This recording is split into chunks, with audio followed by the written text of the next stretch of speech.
Mi hijo y su esposa se fueron de vacaciones en un crucero y me dejaron a cargo de mi nieto, un niño de 8 años que no había pronunciado una sola palabra desde el día en que nació. En cuanto la puerta de la casa se cerró detrás de ellos, el niño se quedó completamente quieto, me miró directamente a los ojos y habló con una voz clara, perfecta. «Abuelo, por favor, no puedes beber eso». Sentí como el hielo me corría por las venas. Todo lo que creía saber se desmoronó en un segundo. Yo había sido un guerrero. Ahora estaba volviendo al campo de batalla, solo que esta vez la pelea era por mi familia. Necesito saber que no estoy solo en esto, así que antes de seguir, déjame un comentario y dime desde qué ciudad y desde qué país estás viendo esta historia, porque en los próximos minutos entenderás por qué decidí compartirla con el mundo, estés donde estés. A mis 68 años, después de 2 misiones en Vietnam y de enterrar a mi esposa 4 años atrás, pensaba que ya conocía el miedo. Había visto hombres caer a mi lado en la selva, había sentido las balas silbar cerca de mi oído, había sostenido las manos de compañeros mientras se apagaban sus ojos. Creía que después de todo eso nada podía sorprenderme, que el terror era un viejo conocido al que ya había mirado a la cara demasiadas veces. Me equivocaba. El verdadero terror no suena como una explosión ni como el tableteo de una ametralladora. El verdadero terror suena como la voz de un niño de 8 años rompiendo 8 años de silencio absoluto para decirte que alguien está intentando acabar con tu vida. Y ese alguien duerme bajo el mismo techo que tu hijo. Mi hijo Javier aparcó frente a mi casa aquel jueves a las 9 de la mañana, con su sedán plateado brillando bajo el sol tibio de octubre. Las hojas de los arces de la calle Los Pinos empezaban a teñirse de naranja, y el aire tenía ese olor particular del otoño que siempre me recordaba a Teresa, a los paseos que dábamos tomados de la mano cuando éramos jóvenes. Su esposa, Carolina, fue la primera en bajar del coche. Llevaba el cabello rubio perfectamente arreglado, como si acabara de salir de un salón de belleza, y unas gafas de sol de diseñador descansaban sobre su cabeza. Caminó hacia mí con esa sonrisa que siempre me pareció demasiado estudiada, demasiado perfecta, como si la hubiera ensayado frente al espejo hasta eliminar cualquier rastro de imperfección. «Papá, gracias otra vez por esto», dijo Javier mientras sacaba las maletas del maletero. Su voz tenía ese tono de disculpa anticipada que usaba cada vez que me pedía un favor. 4 días de crucero por el Caribe, nuestro aniversario. Carolina lleva meses planeándolo. Lo miré un momento, a ese hombre de 42 años que alguna vez fue el niño, que me seguía por todas partes preguntándome cosas sobre la guerra. Había algo en sus ojos que no me gustaba, una sombra que no sabía identificar, como si cargara un peso que no se atrevía a nombrar. Pero aparté ese pensamiento. Los padres siempre vemos fantasmas donde no los hay. Lucas bajó del asiento trasero con la lentitud de quien no tiene prisa por llegar a ninguna parte. Era pequeño para tener 8 años, delgado, con unos ojos marrones tan grandes que parecían ocupar la mitad de su cara. Sostenía un elefante de peluche gris que llevaba consigo desde los 2 años, un compañero silencioso para un niño que vivía en silencio. El médico había dicho que nunca hablaría. No verbal, lo llamaban, como si una etiqueta pudiera explicar el misterio de un niño que miraba el mundo con una intensidad que no correspondía a su edad. Pero cuando ese niño te miraba con esos ojos marrones, cuando clavaba su mirada en la tuya como si pudiera leer tus pensamientos, yo siempre sospeché que ahí dentro pasaba mucho más de lo que nadie imaginaba. Teresa solía decir lo mismo antes de morir. «Ese niño entiende todo, Ramón», me decía, «solo que ha decidido no compartirlo con nosotros». Dentro de la cocina, Carolina dejó una cajita de cartón sobre la encimera de granito. Sus movimientos eran precisos, calculados, como los de alguien que ha ensayado una coreografía hasta la perfección. «Ramón, te preparé tu té especial de manzanilla», dijo con una sonrisa que no llegaba a sus ojos. «Es la mezcla que te ayuda a dormir, ¿recuerdas? La que te di el mes pasado». La observé mientras acomodaba las bolsitas de té en fila, con una precisión casi quirúrgica, como si cada milímetro importara. «Es muy importante que te lo tomes 2 veces al día», continuó, señalando las bolsitas. «Por la mañana y por la noche.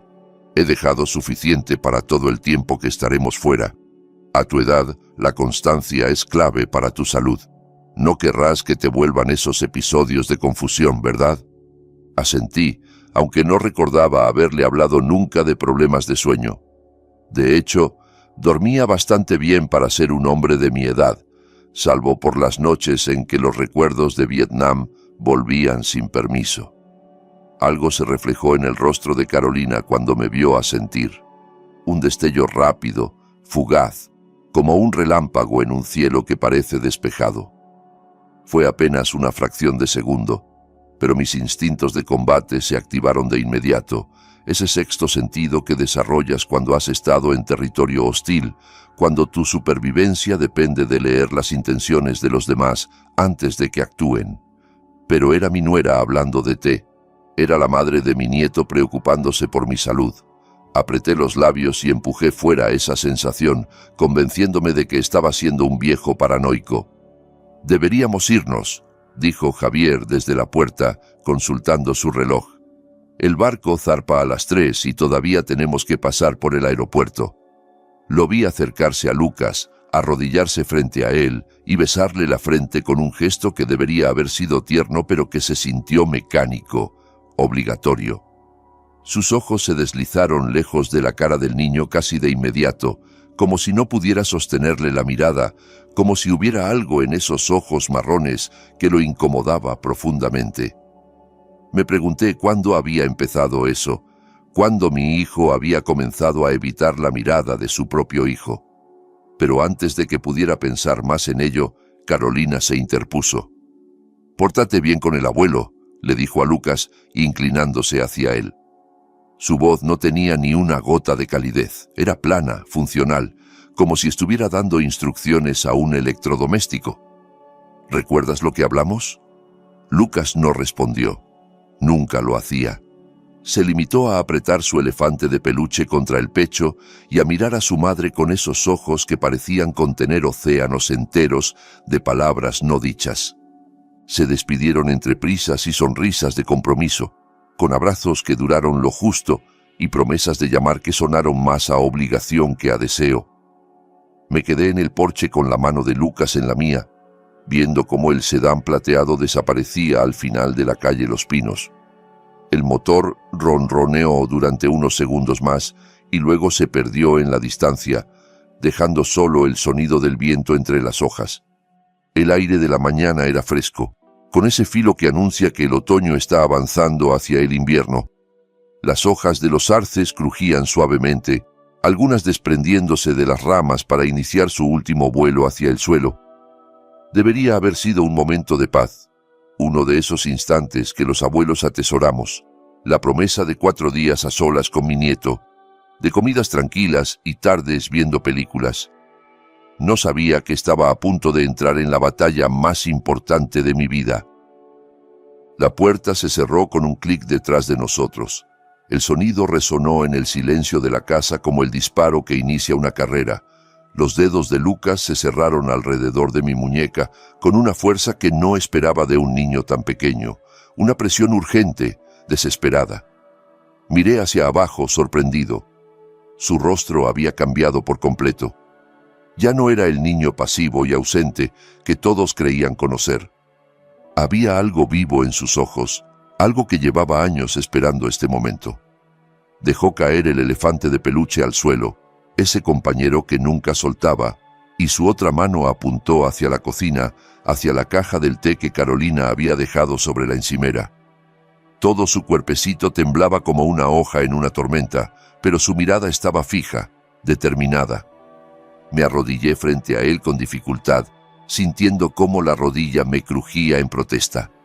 A mi edad, el cuerpo cobra cada movimiento, pero en ese momento, el dolor físico era lo último que me importaba.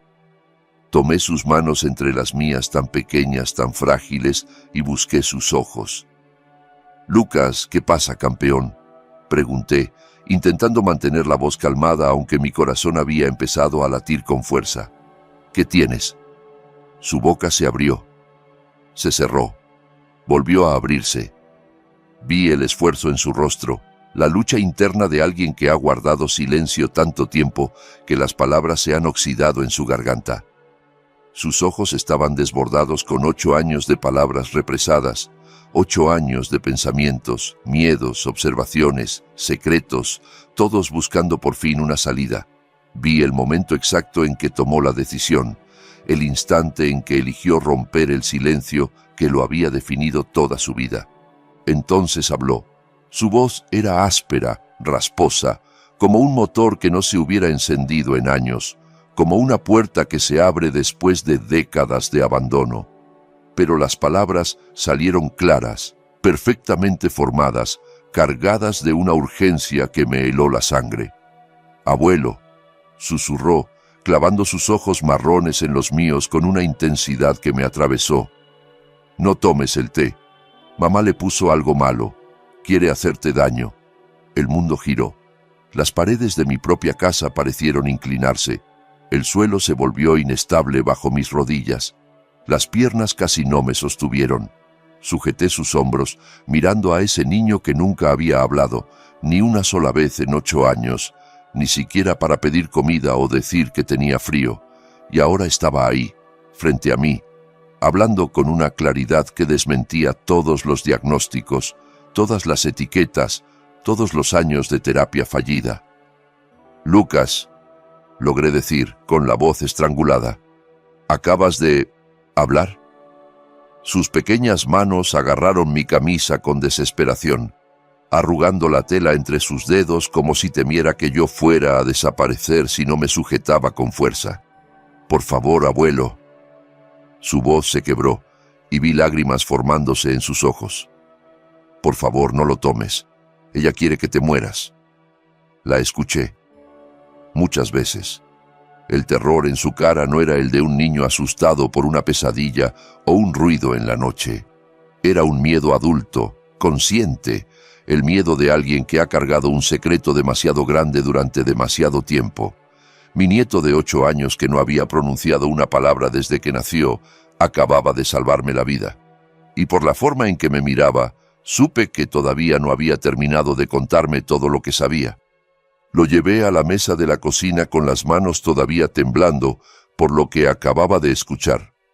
El niño que había vivido en silencio toda su vida, por fin hablaba, y cada palabra que salía de su boca me helaba la sangre un poco más.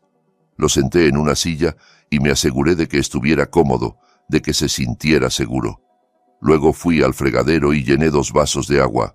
Solo agua, nada que viniera de esa maldita caja. Intenté que mis manos no temblaran demasiado mientras sostenía los vasos, pero el cristal tintineó contra el grifo de todas formas. Respiré hondo. En Vietnam aprendí que el pánico mata más soldados que las balas. No podía permitirme el pánico ahora. «Toma, campeón», le dije acercándole el vaso. «Agua fresca. Nada de té. Nunca más ese té, te lo prometo». Lucas tomó el vaso con ambas manos y bebió un sorbo largo, como si llevara años sediento.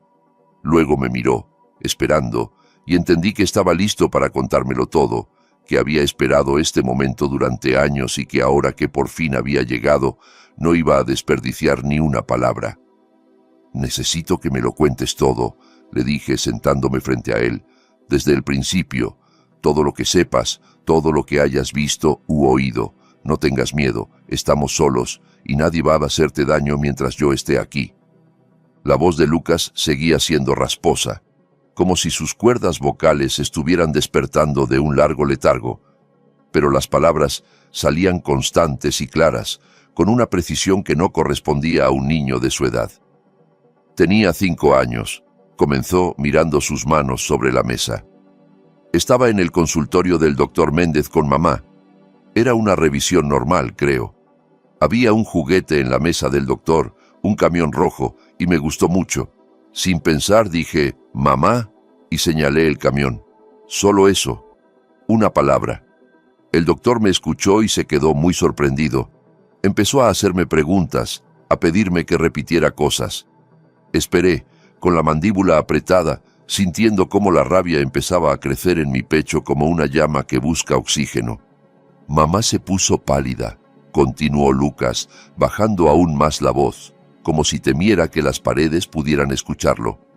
Sonrió mucho al doctor y dijo que era un milagro, pero yo vi su cara cuando él no miraba.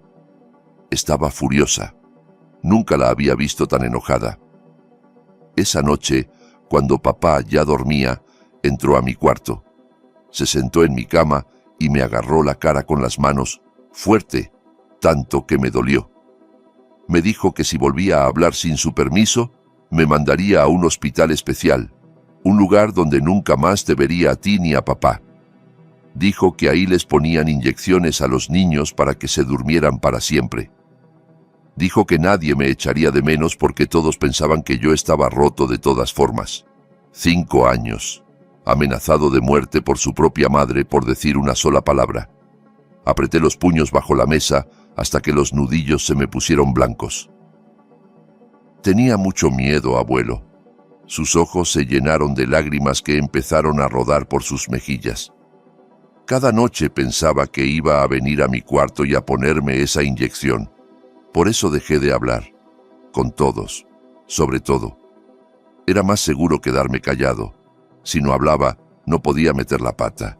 Si no hablaba, ella no tendría excusa para mandarme a ese lugar. Me levanté de mi silla y rodeé la mesa para abrazarlo. Lo sostuve contra mi pecho, sintiendo cómo su cuerpecito temblaba con sollozos silenciosos, años de miedo y soledad saliendo por fin a la superficie. Le acaricié el pelo, murmurando palabras de consuelo, prometiéndole que todo iba a estar bien aunque no sabía si podía cumplir esa promesa. Cuando se calmó un poco, volví a sentarme frente a él y le sequé las lágrimas con mi pañuelo. ¿Desde cuándo entiendes todo lo que pasa a tu alrededor?, pregunté, haciendo un esfuerzo sobrehumano por mantener la voz calmada mientras la rabia me subía por el pecho como fuego líquido. Siempre, respondió simplemente, como si fuera la cosa más obvia del mundo. Entiendo todo desde que tengo memoria. Aprendí a leer cuando tenía 6 años. Con los subtítulos de la televisión, con tus libros cuando los dejabas por ahí en las visitas, con los periódicos que papá tiraba a la basura. Nadie me enseñó. Aprendí solo, mirando. Me quedé sin palabras. Ese niño había estado atrapado en el silencio durante 8 años, pero su mente no había estado quieta ni un segundo. Había estado trabajando todo el tiempo, aprendiendo, observando, procesando, entendiendo absolutamente todo lo que pasaba a su alrededor, mientras el mundo lo trataba como si fuera un mueble. Escucho las conversaciones de los adultos, siguió, con una calma que me erizó la piel. Siempre lo he hecho. La gente cree que, como no hablo, no entiendo. Hablan de cosas delante de mí como si fuera invisible, como si no estuviera ahí. Pero lo escucho todo, lo recuerdo todo. ¿Y qué escuchaste sobre el té, Lucas?, pregunté, inclinándome hacia él. ¿Qué escuchaste exactamente? Lucas tomó aire, como si se preparara para sumergirse en aguas profundas. Hace 6 meses, dijo, estaba en casa de ustedes. Mamá estaba en su habitación, hablando por teléfono. Yo se suponía que estaba dormido en el cuarto de invitados, pero la oí reírse y me dio curiosidad. Me acerqué a la puerta sin hacer ruido y escuché. Su voz se quebró otro poco, pero continuó. Hablaba de medicinas, de cómo hacer que alguien se confundiera poco a poco, de cómo hacer que pareciera que se estaba volviendo senil. Dijo tu nombre, abuelo. Dijo Ramón varias veces. Habló de asegurarse de que no despertaras, de que todo pareciera natural, de que nadie sospechara nada. La persona al otro lado del teléfono le preguntó algo y ella dijo que tú tenías mucho dinero, que la casa valía una fortuna, que cuando tú no estuvieras todo pasaría a Javier y que ella se encargaría de administrarlo. La cocina empezó a parecerme demasiado pequeña, como si las paredes se cerraran lentamente sobre nosotros.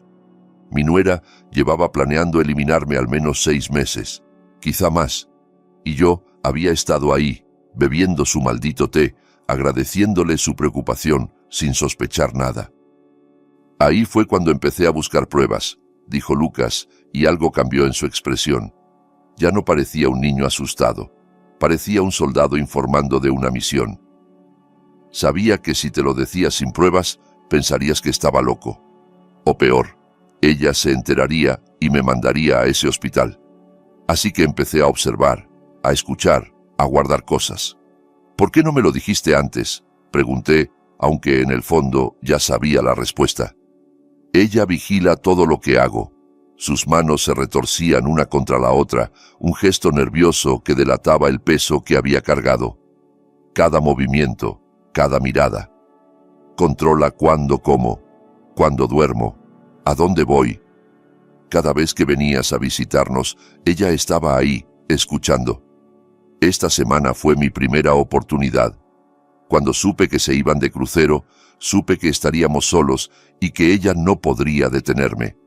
Supe que por fin podría decírtelo todo. 4 días. Eso era todo el tiempo que teníamos antes de que volvieran. Antes de que Carolina descubriera que su plan había fallado, que su víctima seguía viva y que su hijo había roto el silencio. «Abuelo», dijo Lucas entonces, y algo en su tono me hizo mirarlo con total atención. No solo escuché cosas, guardé papeles, pruebas, documentos que ella dejaba por ahí pensando que yo no entendía nada. Las he estado escondiendo durante meses en un lugar donde mamá nunca pensaría buscar. ¿Qué clase de papeles?, pregunté, sintiendo cómo mi instinto militar se activaba, ese modo de operaciones que creía haber dejado atrás hace décadas. Su investigación, dijo Lucas. Cosas que imprimió de internet sobre personas mayores y medicinas, sobre cómo hacer que alguien parezca enfermo cuando no lo está, sobre síntomas de demencia y cómo provocarlos artificialmente, sobre... Se detuvo, tragando saliva con dificultad, sobre cómo hacer que alguien no despierte sin que parezca un crimen. Mi nieto había estado reuniendo inteligencia como un operativo entrenado durante meses, quizá años. Había estado jugando un juego de espionaje contra su propia madre, arriesgándolo todo para protegerme, y solo tenía 8 años. «Hay más», añadió Lucas en voz baja, y vi que le costaba continuar. «Papeles sobre mí también, sobre por qué ella me odia tanto, sobre por qué nunca me quiso». Pensé en la forma en que Javier evitaba mirar a su hijo, en la voz fría de Carolina cada vez que se dirigía a él, en la ausencia total de cariño maternal que siempre había notado, pero que había atribuido a su personalidad reservada. Aquello tenía más capas de las que yo siquiera sospechaba. Aquello era un pozo negro del que apenas había visto la superficie. La mano pequeña de Lucas encontró la mía sobre la mesa y la apretó con fuerza. «Están en mi cuarto, abuelo», dijo. «Las pruebas, todo lo que ella ha estado planeando, todo lo que necesitas para detenerla. ¿Quieres verlo?» Asentí sin palabras. Me levanté de la mesa y dejé que Lucas me guiara. Subimos las escaleras juntos, pasando junto a los retratos familiares que adornaban el pasillo. Fotos de Javier de niño, con esa sonrisa inocente que ya no tenía. Mi esposa Teresa sonriendo en su jardín, rodeada de las rosas que tanto amaba, sin saber que 4 años después de su muerte, su familia se desmoronaría de esta manera. Lucas de bebé, envuelto en una manta azul, mirando a la cámara con esos ojos enormes que ya entonces parecían entender demasiado. Recuerdos de una familia aparentemente normal, fotos que contaban una historia de felicidad que ahora sabía que era mentira. Debajo de esas sonrisas había algo podrido, algo que llevaba años creciendo en la oscuridad. El cuarto de Lucas todavía tenía el papel tapiz de dinosaurios que yo mismo había puesto cuando él tenía 4 años. Recuerdo que lo elegí porque pensé que los colores vivos lo animarían, que tal vez lo ayudarían a comunicarse, a conectar con el mundo. Teresa me ayudó a pegarlo mientras Lucas nos observaba desde su cuna, callado como siempre, pero con los ojos siguiendo cada movimiento. «Va a ser especial este niño», me dijo Teresa esa tarde. «Ya lo verás». Ahora, Mirando esos dinosaurios desteñidos, entendía que Lucas había sido especial todo el tiempo, solo que de una forma que ninguno de nosotros había imaginado. Había estado comunicándose en silencio durante años, observando, aprendiendo, esperando. Y nadie había querido escuchar. Lucas no fue hacia la cómoda llena de ropa, ni hacia el escritorio donde supuestamente hacía sus tareas de terapia. En cambio, se arrodilló junto al marco de madera de la cama, cerca de la cabecera, y metió los dedos por una rendija casi invisible en el suelo de madera. Con cuidado, levantó una tablilla que había aflojado hacía tiempo, revelando un pequeño espacio hueco entre el piso y la estructura de la casa. «Mamá cree que no entiendo nada», susurró mientras metía la mano en el escondite. «Piensa que soy tonto, que mi silencio significa que mi cerebro no funciona. Por eso dejaba estos papeles sobre su escritorio cuando estábamos solos en casa. Me obligaba a quedarme de pie en su oficina mientras ella trabajaba, mirándola, porque sabía que yo no podía contárselo a nadie. Era su forma de burlarse de mí, creo, de demostrar que tenía el control total». Sacó un pequeño montón de papeles doblados con cuidado hasta quedar del tamaño de su palma, guardados en una bolsa de plástico para protegerlos de la humedad. Un día recibió una llamada urgente y salió corriendo al baño sin llevarse un sobre amarillo que tenía sobre el escritorio, continuó Lucas. Me quedé mirando ese sobre un momento. Sabía que era mi oportunidad. Lo abrí y vi lo que había dentro. Había muchos papeles, demasiados para llevármelos todos sin que se diera cuenta. Así que solo tomé las páginas más importantes, las que hablaban de ti directamente, y las escondí aquí. Volví a cerrar el sobre y lo dejé exactamente donde estaba. Mamá casi destrozó la casa buscándolos, dijo Lucas, y vi una mezcla de miedo y orgullo en su mirada. Durante días revisó cada cajón, cada rincón. Hasta le gritó a papá diciendo que él había perdido sus documentos importantes, que había arruinado meses de trabajo. Pero nunca sospechó de mí. Nunca me buscó a mí. ¿Sabes lo que me dijo una vez, abuelo? Dijo que yo era un adorno roto en esta casa. Algo que se exhibe pero que no sirve para nada. Me temblaron las manos al tomar esos papeles de las manos de mi nieto. Los desdoblé con cuidado, sintiendo el peso de lo que estaba a punto de descubrir. El primer documento era una impresión de una página médica, un artículo titulado «Signos de abuso y negligencia en personas mayores, guía para profesionales de la salud». Varios párrafos estaban subrayados con marcador amarillo: pérdida progresiva de memoria, aumento de la confusión y desorientación, cambios en los patrones de sueño, dificultad para concentrarse, episodios de agitación inexplicable. Cada síntoma coincidía exactamente con lo que yo venía sufriendo los últimos 2 años. Los doctores me habían dicho que era normal a mi edad, que el envejecimiento afecta a la mente de diferentes maneras. Carolina siempre asentía con preocupación fingida y prometía cuidarme mejor. El segundo documento me revolvió el estómago hasta el punto de sentir náuseas. Era una guía técnica sobre interacciones de medicamentos en pacientes ancianos, descargada de algún sitio médico profesional. Los márgenes estaban llenos de anotaciones con la letra pulcra y ordenada de Carolina, cálculos de dosis, tiempos de administración, notas sobre cómo espaciar las tomas para evitar sospechas, observaciones sobre efectos secundarios y cómo justificarlos ante médicos curiosos. Había dibujado pequeños diagramas, gráficos de progresión, como si estuviera planificando un proyecto de trabajo y no el asesinato de su suegro. Pero el tercer documento fue el que convirtió todo en una realidad brutal e innegable. Eran hojas escritas a mano, tituladas Notas de Progreso, Cronología RH. Mis iniciales. Mi vida reducida a un experimento clínico en las manos de una psicópata. Marzo 2024. Primera dosis administrada, 1 miligramo de lorazepam disuelto en té de manzanilla. El sujeto se muestra cansado durante el día. Lo atribuye al envejecimiento normal. No hay sospechas. Continuar observación. Abril 2024. Aumento a 1.5 miligramos.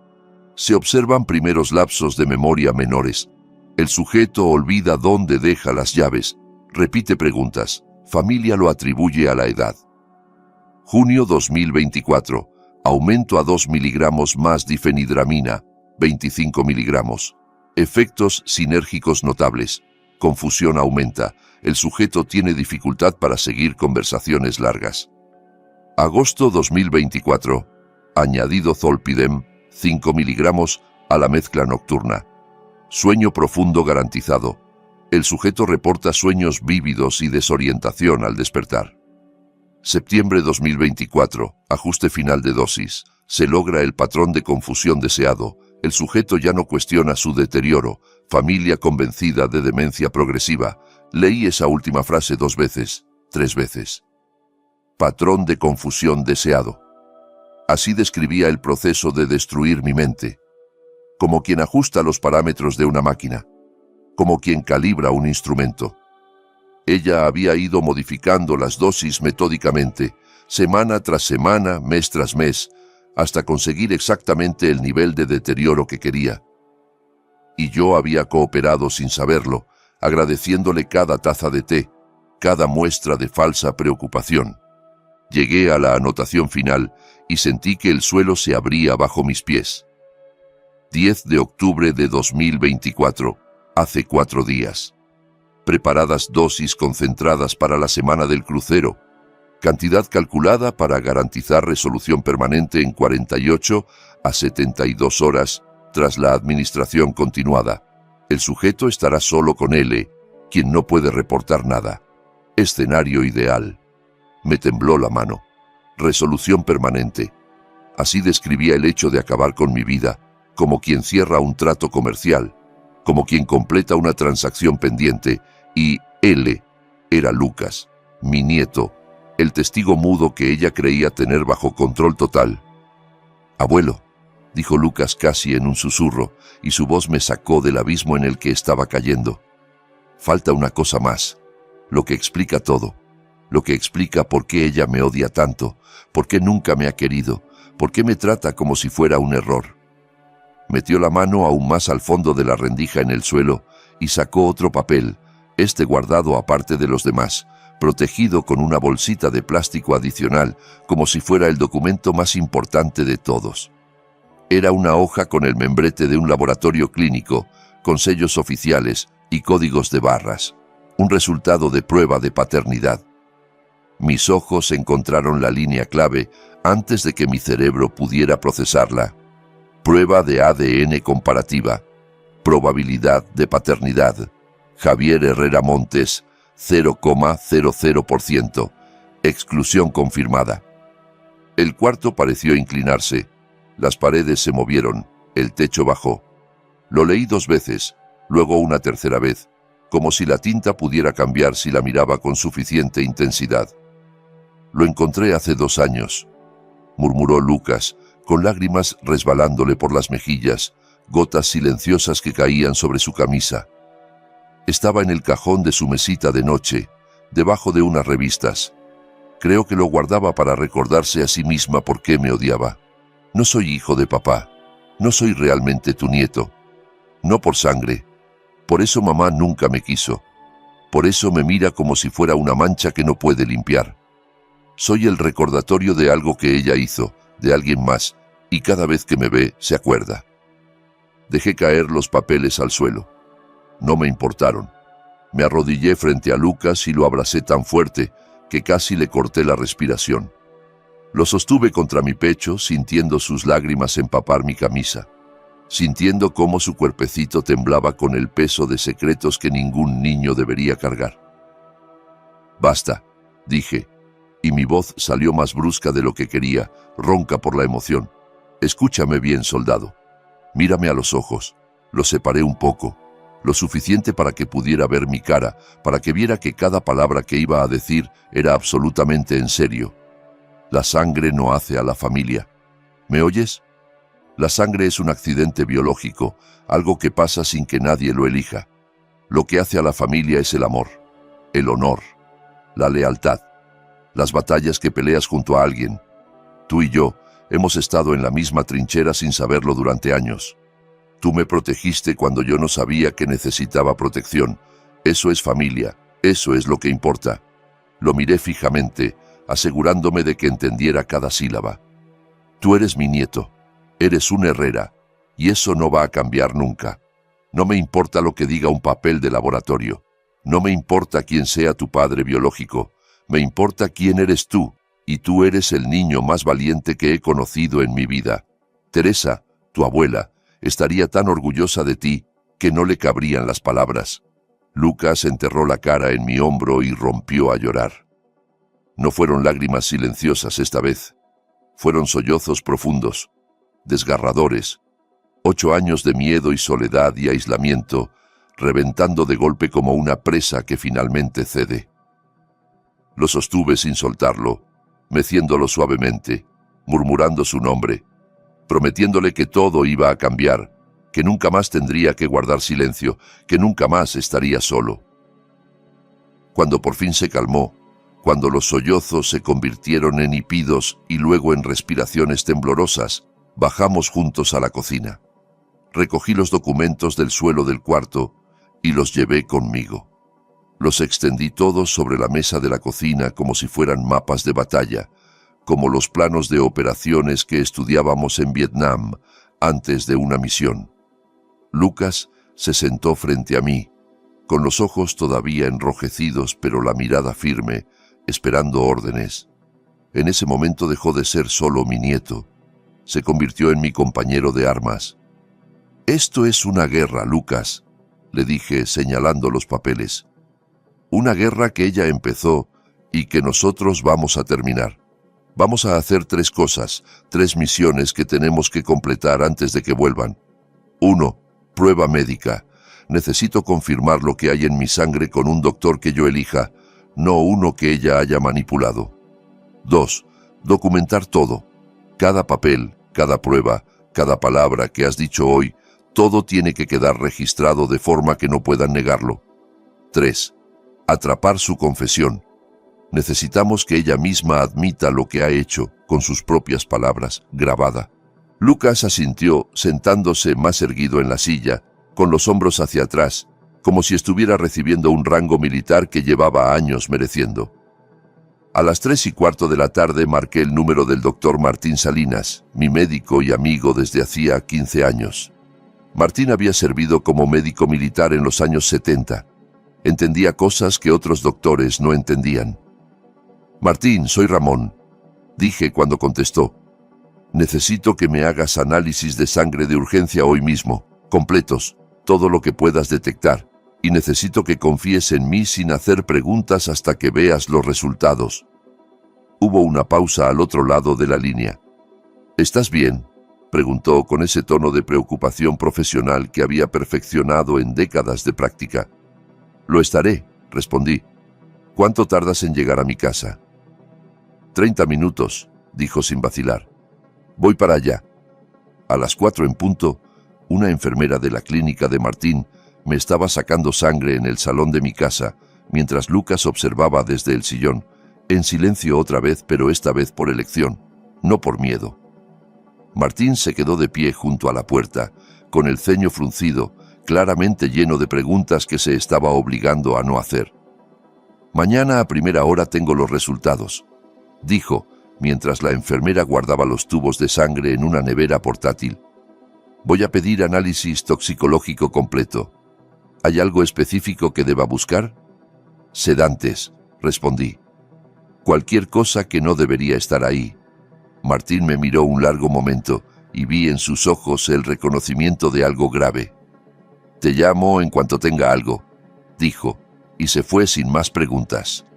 De vuelta en la cocina, cerca de las 5 de la tarde, Lucas estaba sentado frente a los documentos de Carolina, analizándolos con una concentración que habría impresionado a cualquier oficial de inteligencia. Había organizado los papeles por categorías: investigación médica en un montón, notas de progreso en otro, la prueba de ADN aparte. «Tu madre va a llamar esta noche», le dije, sentándome frente a él. «Siempre llama el segundo día cuando viaja, ¿verdad? Para asegurarse de que todo va según su plan». Lucas asintió.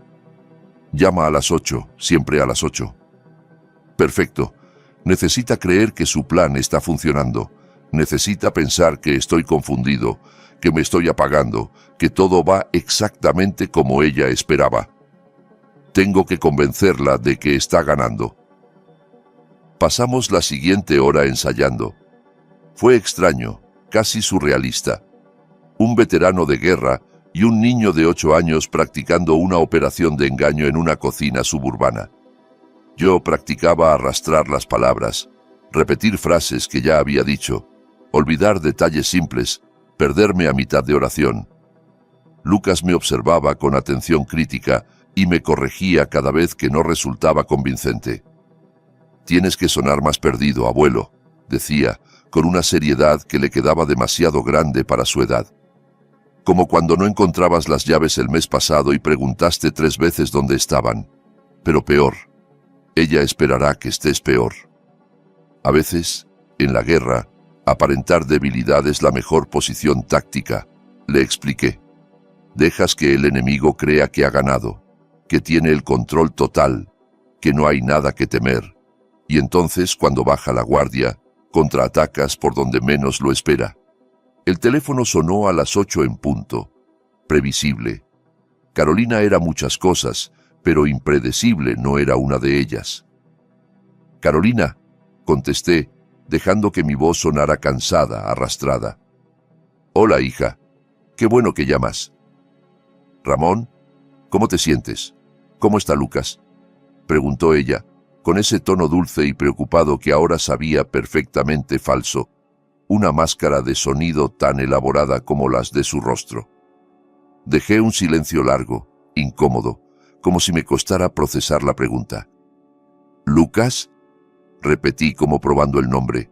«Ah, sí, el niño, buen chico, tan callado siempre. ¿Has comido bien hoy?», insistió Carolina. «¿Le diste de comer a Lucas?». Otro silencio. Dejé escapar un suspiro confundido. Creo que sí, no recuerdo bien. ¿Le di almuerzo al niño? ¿Fue hoy o fue ayer? Los días se me mezclan, hija». Lucas, sentado al otro lado de la mesa, me levantó el pulgar con una pequeña sonrisa. Estaba funcionando. «Vaya», dijo Carolina, y pude escuchar la satisfacción apenas disimulada en su voz. «Eso suena preocupante, Ramón. ¿Necesitas que llame a alguien para que te ayude?». «No, estoy bien, solo cansado». Seguí, arrastrando las sílabas como si cada palabra me costara un esfuerzo enorme. «Tan cansado todo el tiempo. A veces me siento en el sillón y cuando abro los ojos ya es de noche. ¿Es normal sentirse así?». «A tu edad, completamente normal», respondió rápido, casi ansioso. «Tu cuerpo necesita más descanso. ¿Has estado tomando el té que te dejé? Es importante que lo tomes». «¿El té?». «Sí, el té ayuda. Duermo mucho ahora, todo el tiempo». Dejé que mi voz se perdiera un momento. «Carolina, a veces creo ver a Teresa en la casa. La vi en el jardín ayer». «¿O fue hoy?». Estaba entre las rosas, sonriéndome. «¿Crees que me estoy volviendo loco?». «No, para nada», dijo, pero su tono decía lo contrario. Estaba encantada. «Son solo sueños vívidos, muy comunes a tu edad. El té te ayuda con eso». Empezó a hablar de residencias especializadas, de ayuda profesional a tiempo completo, de discutir las opciones como familia cuando volvieran del crucero.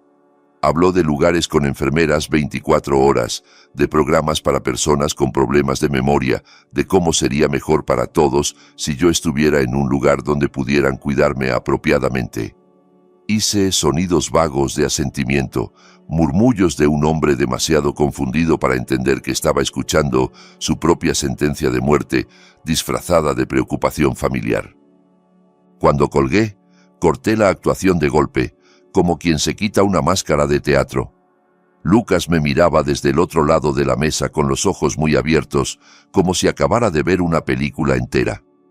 «Se lo creyó todo», dijo con una mezcla de alivio y asombro. «Completamente. Estaba feliz, abuelo». Pude escucharlo en su voz. Estaba feliz de que estuvieras así. Tú aguantaste 8 años sin hablar, respondí. 8 años fingiendo ser algo que no eras para sobrevivir. Yo puedo fingir estar confundido durante 2 días. Es lo justo. Miré el calendario de la pared, el que Teresa había colgado años atrás con fotos de jardines europeos. Jueves por la noche. Volverían el domingo por la tarde. Teníamos 48 horas para finalizar la trampa, para asegurarnos de que cuando Carolina cruzara esa puerta, creyendo que venía a recoger un cadáver, encontrara en cambio las fauces de su propia destrucción. He dirigido operaciones con plazos más ajustados en Vietnam, pensé, pero nunca en toda mi vida había sentido tanto peso sobre los hombros. Esta vez no luchaba por una bandera ni por coordenadas en un mapa. Luchaba por mi nieto.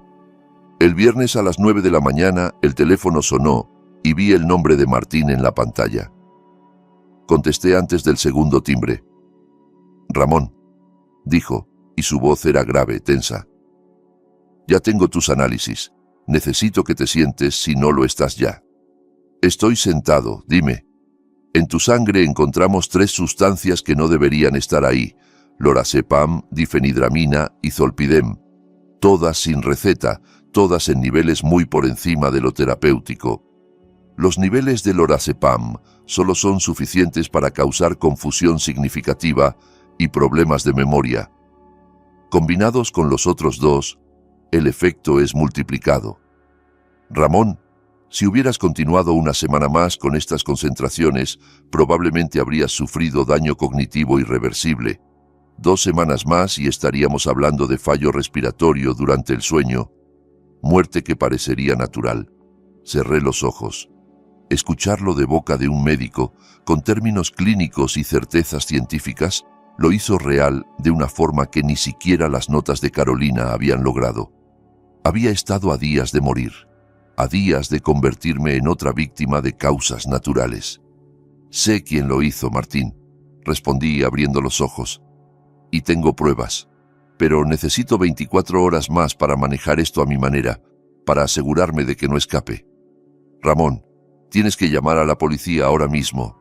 Esto es intento de homicidio. El lunes por la mañana estaré declarando en un juzgado, te lo prometo, todo documentado, con testigos, con pruebas irrefutables. Pero necesito el fin de semana para cerrar la trampa. Si llamo ahora, ella huirá. Está en un crucero en medio del Caribe. Para cuando la policía reaccione, habrá desaparecido». Hubo un silencio largo. Podía escuchar a Martín respirando, sopesando opciones, luchando entre su deber profesional y nuestra amistad de décadas. 24 horas, dijo finalmente. Ni un minuto más. Y quiero tu palabra de veterano. La tienes. A las 11 de la mañana llamé al licenciado Diego Campos, mi abogado desde hacía 15 años. Diego había manejado el testamento de Teresa, la venta de nuestra antigua casa, todos los asuntos legales de la familia. Era un hombre discreto, metódico, exactamente lo que necesitaba.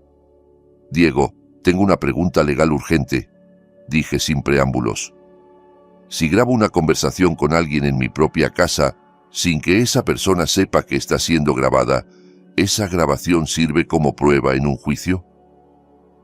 Hubo una pausa mientras procesaba la pregunta.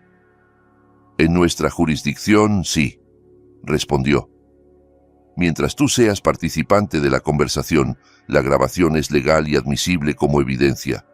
No necesitas el consentimiento de la otra parte. ¿Puedo preguntar por qué?». «Te necesito el domingo a eso de las 6 de la tarde en mi casa», respondí. «Trae todo lo necesario para documentar una declaración formal. El resto te lo explicaré cuando tengas las pruebas escritas sobre la mesa. Va a ser largo, Diego, y va a ser feo. Ahí estaré», dijo sin vacilar. A las 2 de la tarde, Lucas y yo entramos en una tienda de electrónica en la avenida Central. El dependiente, un joven con gafas que no podía tener más de 25 años, nos miró con curiosidad, un anciano y un niño pequeño examinando grabadoras de voz profesionales. «Necesito algo discreto pero de alta calidad», le expliqué. Que capture audio claro a varios metros de distancia. Batería de larga duración, fácil de activar.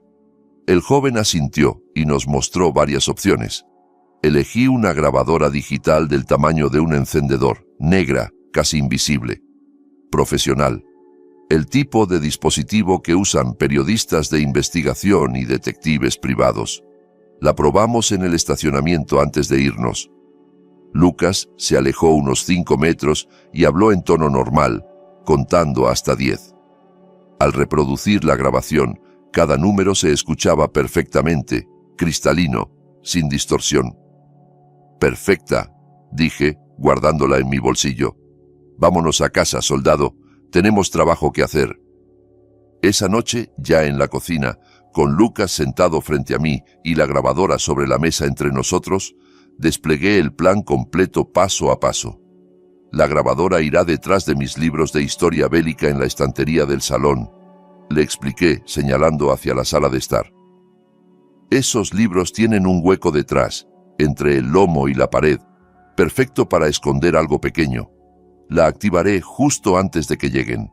Tú te sentarás en el suelo, cerca de mis pies, jugando con tus figuras de acción como siempre haces.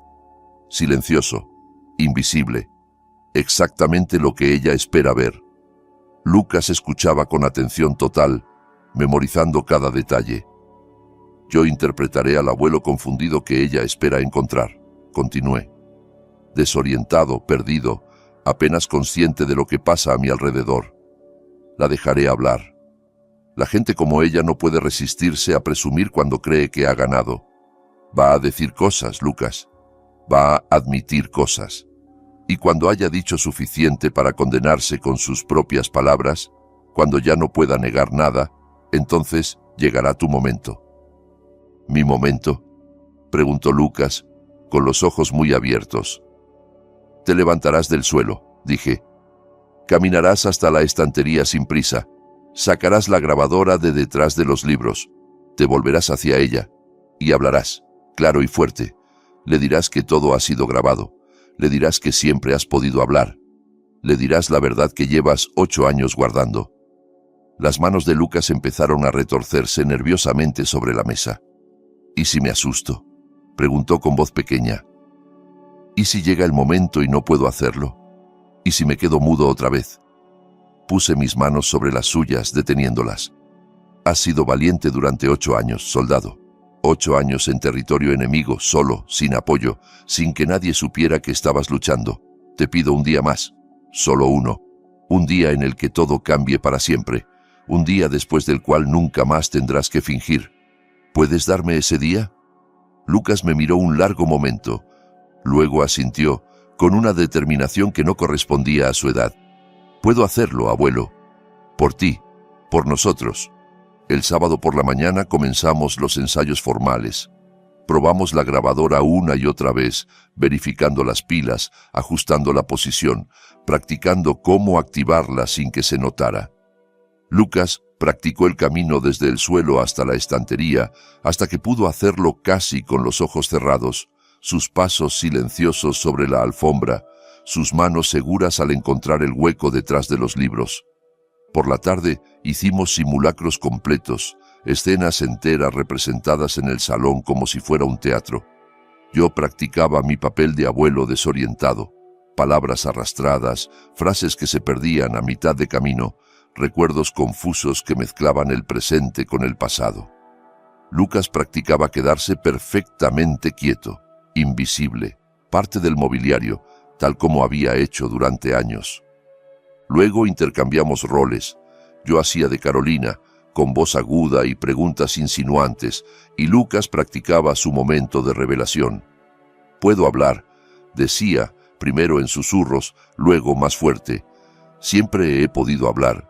Mamá me daba miedo». «Más fuerte», lo corregía. «Míralos a los ojos cuando lo digas. Cada palabra tiene que sonar como una sentencia. Cada sílaba importa». Ensayamos 5 veces, 10 veces, hasta que la voz de Lucas sonaba clara, segura, con una convicción que me erizó la piel. Este niño había nacido para este momento, pensé. Toda su vida había sido preparación para estas palabras. Esa noche, a la hora de la cena, Lucas apenas probó bocado. Tenía el estómago hecho un nudo de nervios, los ojos fijos en el plato sin ver la comida. Lo entendía.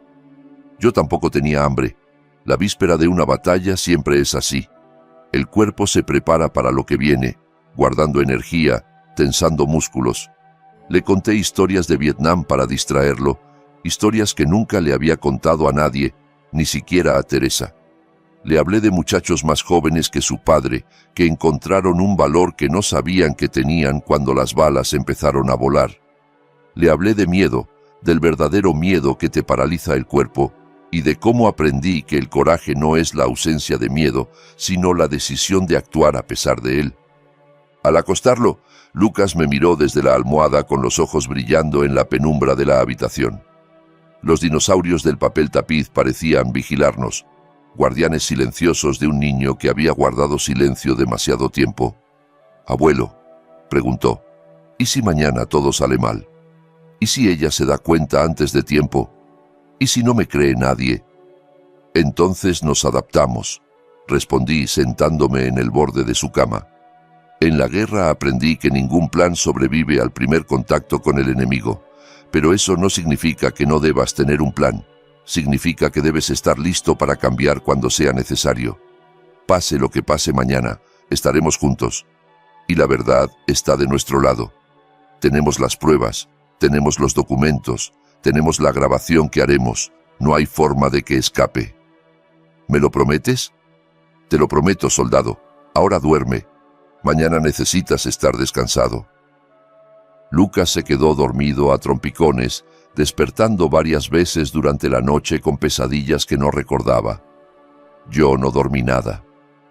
Me senté en mi sillón del salón mirando la foto de Teresa sobre la repisa de la chimenea. Su sonrisa me observaba desde el pasado, desde un tiempo en que nuestra familia parecía normal, en que los secretos más oscuros todavía no habían salido a la luz. Pensé en ella, en cómo habría reaccionado si supiera la verdad sobre Carolina, sobre Lucas, sobre todo. Habría luchado, pensé. Teresa siempre luchó por los que amaba, hasta el último día. Ahora me tocaba a mí continuar esa lucha. El domingo a las 2 de la tarde, escuché el motor del sedán plateado de Javier entrando en la entrada de la casa. Ese sonido, tan cotidiano, tan familiar, despertó en mí algo que no sentía desde 1968, esa calma hiperconcentrada que precede a una emboscada, ese estado mental donde todo se vuelve nítido, donde cada detalle importa, donde el tiempo parece estirarse para darte espacio de maniobrar. Lucas y yo nos miramos un segundo desde lados opuestos del salón. Sus ojos marrones estaban firmes, listos, sin rastro del niño asustado de hace 2 días. Habíamos ensayado este momento durante 48 horas. Ahora era el momento de actuar. Me acomodé en mi sillón, dejando caer los hombros, relajando los músculos de la cara hasta lograr una expresión vacía, confusa. El pelo lo había dejado sin peinar a propósito y llevaba la camisa mal abrochada, un lado colgando más que el otro, como alguien que ya no tiene la coordinación para vestirse correctamente. No me había afeitado desde el jueves. La barba de 3 días me añadía años y un aire de abandono. El espejo esa mañana me había mostrado exactamente lo que Carolina esperaba encontrar. Un hombre desmoronándose, a punto de apagarse. Lucas se sentó en el suelo cerca de mis pies, con sus figuras de acción esparcidas frente a él en un desorden calculado. Me hizo un gesto mínimo con la cabeza, casi imperceptible, y luego volvió a su papel de siempre. El niño mudo, invisible, parte del decorado de una casa que pronto dejaría de ser su prisión. La puerta principal se abrió y la voz de Carolina resonó por el vestíbulo, alegre, confiada, victoriosa antes de tiempo. «Ramón, ya estamos en casa. ¿Cómo está mi suegro favorito?» Apareció en la entrada del salón, bronceada por 4 días de sol caribeño, con un vestido veraniego que debía costar más que mi pensión mensual. Sus ojos me escanearon rápidamente, evaluando mi aspecto desaliñado, mi postura encorvada, mi mirada perdida. Durante una fracción de segundo vi algo cruzar su rostro. Irritación. Irritación de encontrarme sentado y consciente en vez de enterarse de que me habían llevado de urgencia al hospital. O peor, de encontrar mi cuerpo frío en el sillón. Pero se recuperó en un instante, poniendo su máscara de preocupación con la práctica de quien la ha usado miles de veces.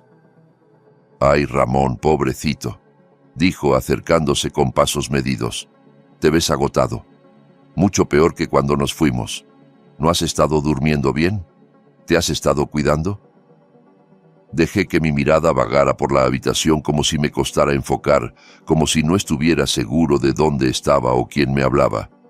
«Carolina», dije arrastrando su nombre. «Ya volvieron. Qué bueno. ¿Cuánto tiempo se fueron?» Me pareció mucho tiempo. O poco. No sé. «Solo 4 días, Ramón», respondió despacio, como si hablara con un niño pequeño o con alguien que no entiende bien el idioma. 4 días, nada más. 4 días, repetí, como probando las palabras como si fueran extrañas en mi boca. Se sintieron como más. He estado tan cansado, todo el tiempo cansado. No recuerdo si Lucas desayunó hoy, o fue ayer. Los días se mezclan. Javier entró detrás de ella, cargando las maletas. Al verme, perdió el color de la cara. Mi hijo, que me conocía desde antes de que él tuviera memoria, que había crecido viéndome como un hombre fuerte e inquebrantable, ahora miraba lo que parecía ser una ruina humana. Y yo vi algo en sus ojos que me dolió más que el veneno en mi sangre. Vi alivio.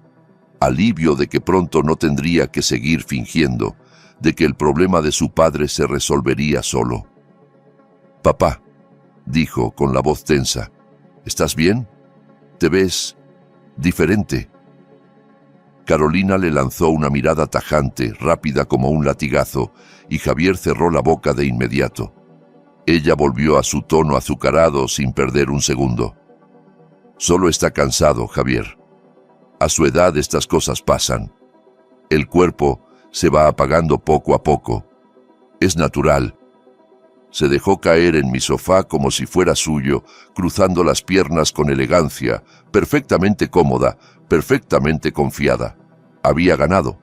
Podía verlo en cada línea de su cuerpo, en la forma en que se recostaba contra los cojines, en la sonrisa apenas contenida que jugaba en las comisuras de sus labios. «Ramón», dijo, inclinándose hacia adelante con falsa preocupación, «¿has estado tomando tu té? El especial que te preparé con tanto cariño. Es muy importante para tu salud». Asentí con vaguedad, dejando que mi cabeza se moviera demasiado como un muñeco con el cuello flojo. «¿El té? Sí. El té ayuda. Duermo mucho ahora, todo el tiempo. A veces me despierto y no sé qué hora es, o qué día. Todo se ve igual». «Eso está muy bien», dijo, y ahora no se molestó en ocultar el regocijo en su voz. «Muy, muy bien. Tu cuerpo necesita descanso, mucho descanso». Se volvió hacia Javier, que seguía de pie en el marco de la puerta como si no supiera si entrar o huir. «¿Ves de qué te hablaba?», dijo señalándome con un gesto casual. «Está empeorando mucho más rápido de lo que pensábamos. Tenemos que tener esa conversación que hemos estado posponiendo. Ya no podemos seguir evitándolo». Javier abrió la boca para decir algo. «Carolina, quizá deberíamos esperar un poco. Acaba de...» «Javier», lo cortó ella, con una dureza que dejó caer la máscara por un instante. «Tu padre necesita ayuda, ayuda profesional, ayuda de tiempo completo. Esto ya no es algo que podamos manejar nosotros solos». Se giró hacia mí y ahora la máscara resbalaba cada vez más. Podía ver lo que había debajo: puro cálculo, fría ambición, la satisfacción de una depredadora que ve a su presa debilitarse. «Ramón», dijo, usando ese tono condescendiente que reservaba para los momentos en que creía tener el control total, «¿cómo te sentirías en un lugar donde enfermeras profesionales te cuidaran las 24 horas? Un lugar bonito, cómodo, donde la gente pudiera asegurarse de que estés a salvo, donde no tengas que preocuparte por nada. Hice mi voz pequeña, temblorosa, la voz de un hombre derrotado aceptando su destino. No quiero ser una molestia, una carga para ustedes. Sé que soy mucho trabajo. No eres una carga. Dijo las palabras correctas, pero el tono las vaciaba de todo significado.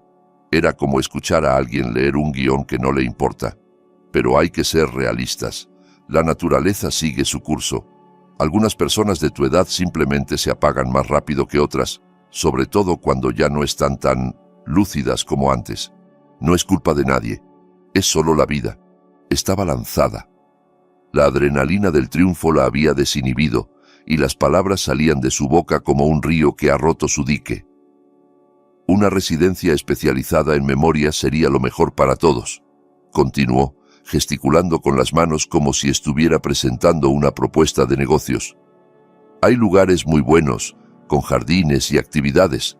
Te visitaríamos los fines de semana. Bueno, cuando pudiéramos.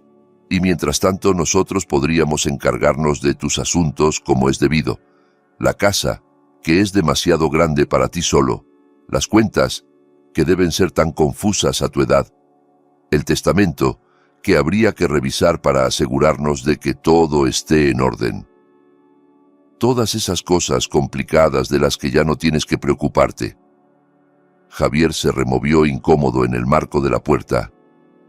Carolina, tal vez no deberíamos hablar de esto ahora. Ella lo ignoró por completo, como si no existiera. Todo será mucho más sencillo, murmuró casi para sí misma, con una sonrisa que ya no se molestaba en ocultar cuando hagamos los arreglos apropiados. Mucho más sencillo para todos. La grabadora, oculta detrás de mis viejos libros de guerra en la estantería, captaba cada palabra, cada matiz de su voz, cada confesión disfrazada de preocupación. Yo seguía interpretando al viejo confundido, dejándola creer que ya había ganado, que todo estaba bajo su control, que nada podía salir mal. Esperé un segundo más. 2. Dejé que el silencio se extendiera, que ella saboreara su victoria. Y entonces, desde el suelo, Lucas se movió. Se incorporó despacio, deliberadamente, con movimientos que no eran los de un niño asustado, sino los de alguien que ha tomado una decisión y no piensa dar marcha atrás. No vino hacia mí.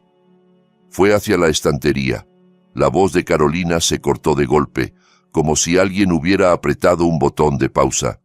Lo observó caminar confundida sin entender qué estaba pasando. Lucas llegó a los libros, metió la mano en el hueco detrás de las portadas de cuero y sacó la grabadora digital. Se volvió hacia su madre, con el pequeño aparato levantado en la mano y habló. Su voz no era rasposa ni temblorosa. Era clara, firme, cargada de 8 años de verdad reprimida. Esto ha estado grabando desde que entraste por la puerta, dijo. Cada palabra, cada cosa que dijiste sobre el abuelo, todo. La cara de Carolina se vació de color. Vi cómo la sangre se retiraba de sus mejillas, cómo sus ojos se abrían en una incredulidad que bordeaba el terror. Y yo puedo hablar, añadió Lucas dando un paso hacia ella. Siempre he podido hablar, desde que tenía 2 años. Cada palabra que dijiste pensando que no entendía, la entendí. Cada plan que hiciste creyendo que yo era un adorno roto, lo escuché. Todo. El silencio que siguió fue tan denso que parecía tener peso. Podías escuchar el tic-tac del reloj de pared, el zumbido lejano del refrigerador, la respiración agitada de Carolina. «Eso es imposible», dijo ella finalmente con voz estrangulada. «Eres mudo. Los doctores dijeron...» «Los doctores a los que tú les mentiste», interrumpió Lucas, y cada palabra era un golpe. «A los que les dijiste que yo nunca había hablado cuando sabías que sí podía. Yo fingí durante 8 años porque me amenazaste. Me dijiste que me pondrías una inyección para dormirme para siempre si volvía a hablar. Me dijiste que nadie me echaría de menos porque estaba roto».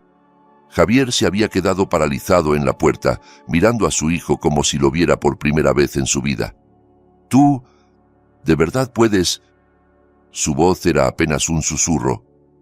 Todo este tiempo me levanté del sillón, dejando caer la actuación como quien se quita un disfraz que ya no necesita. Enderecé los hombros, abroché mi camisa correctamente. Cuando hablé, mi voz era clara, fuerte, la voz de un hombre que ha liderado tropas bajo fuego. El niño siempre ha podido hablar, Javier, dije, mirando a mi hijo con una mezcla de dolor y decepción. Igual que yo he estado completamente lúcido estos últimos 5 días, desde el momento en que dejé de tomar el té que tu esposa preparó tan cuidadosamente. Carolina retrocedió un paso, tropezando con la mesa de café. Tú no estás confundido. Ni un poco, respondí. Resulta que dejar de tomar tu mezcla especial de lorazepam, difenhidramina y zolpidem hace maravillas para la claridad mental. Yo no sé de qué hablas, dijo, pero su voz temblaba. No sé qué les ha dicho el niño, pero está confundido. La corté levantando la carpeta manila que había dejado junto al sillón, preparada para este momento exacto. Tenemos tu documentación aquí mismo, Carolina, dije, abriendo la carpeta para que pudiera ver los papeles dentro. Tu investigación sobre cómo envenenar ancianos, tus cálculos de dosis, tus notas de progreso detallando cada paso de mi deterioro inducido.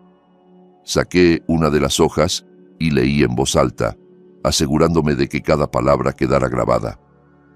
10 de octubre de 2024. Dosis concentradas preparadas para la semana del crucero, cantidad calculada para garantizar resolución permanente en 48 a 72 horas tras la administración continuada. Levanté la vista para mirarla directamente a los ojos. Así es como describiste el plan de acabar con mi vida. Resolución permanente. Como si fuera un problema administrativo que resolver. El rostro de Javier se descompuso por completo. Vi cómo la realidad lo golpeaba, cómo todas las piezas que había elegido ignorar durante años finalmente encajaban en una imagen que no podía negar. Papá, no. Su voz se quebró. Ella no haría. Me ha estado envenenando durante 2 años, Javier, dije sin apartar la mirada de Carolina. 2 años de veneno en mi té. 2 años de confusión artificial. 2 años de hacerme creer que me estaba volviendo loco mientras ella ajustaba las dosis para conseguir exactamente el nivel de deterioro que necesitaba para encerrarme en una residencia y quedarse con todo. El doctor Salinas hizo un análisis completo de mi sangre.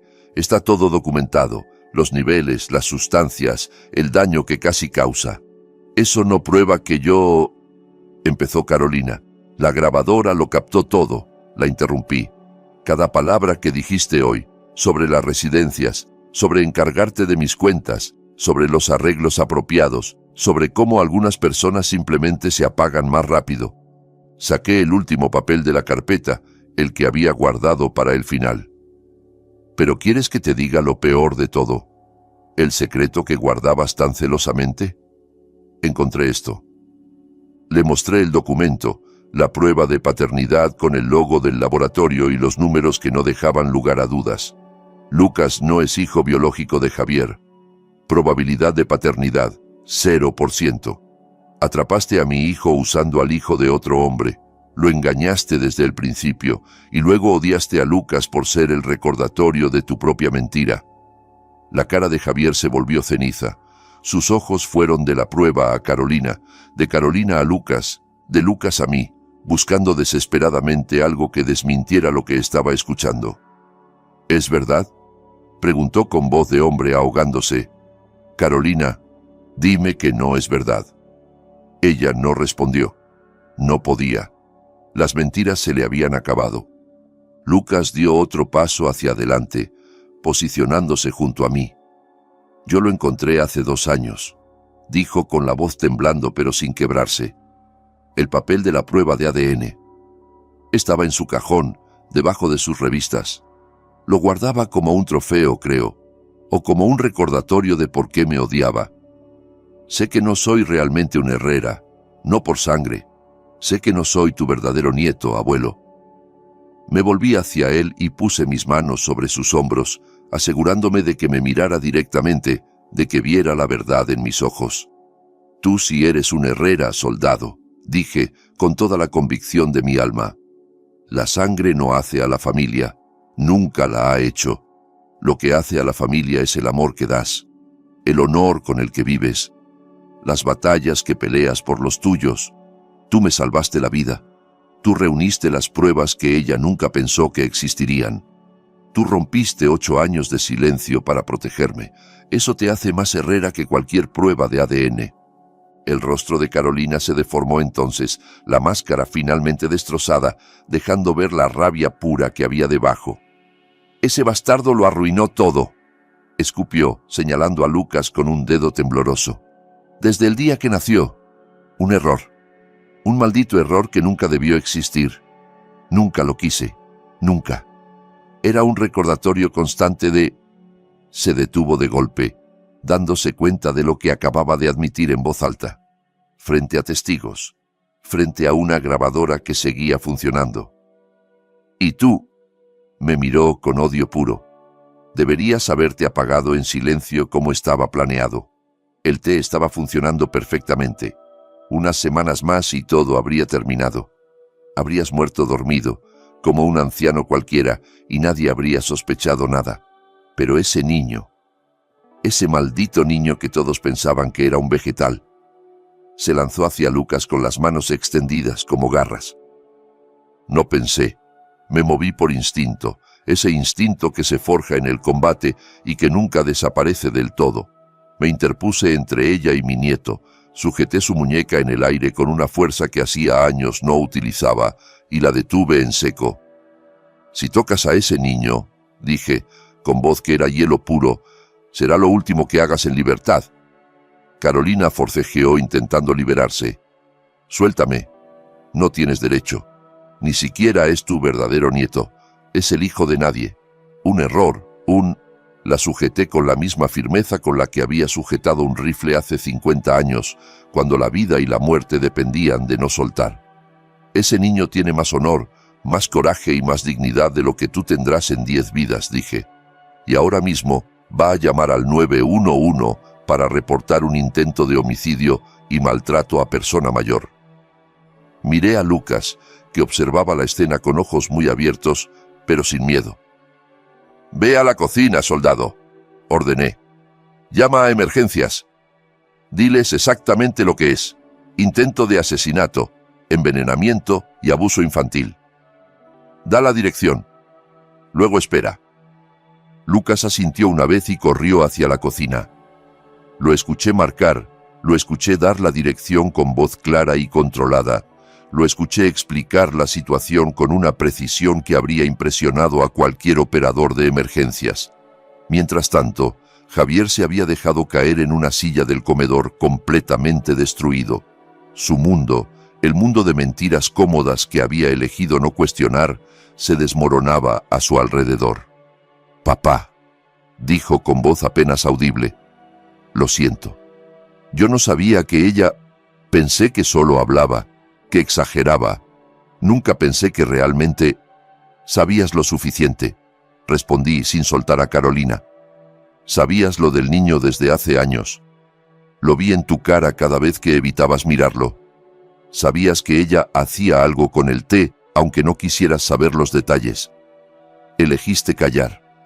Elegiste la comodidad sobre la verdad. Elegiste a ella sobre tu propio padre y tu propio hijo. Ella me amenazó», dijo Javier, y las lágrimas empezaron a correr por sus mejillas. «Dijo que pediría el divorcio, que me quitaría todo, que me arruinaría. Estaba atrapado. No sabía qué hacer. Y aún así», dije, «permitiste que silenciara a tu hijo durante 8 años. Permitiste que me envenenara durante 2 años. Dejaste de ser víctima en algún momento, Javier. Te convertiste en cómplice. Esa es la diferencia que tendrás que explicar ante un juez». «Ya vienen, abuelo», gritó Lucas desde la cocina. 5 minutos. Las sirenas empezaron a escucharse en la distancia, primero como un murmullo, luego cada vez más fuertes, más cercanas. Carolina dejó de forcejear cuando las escuchó.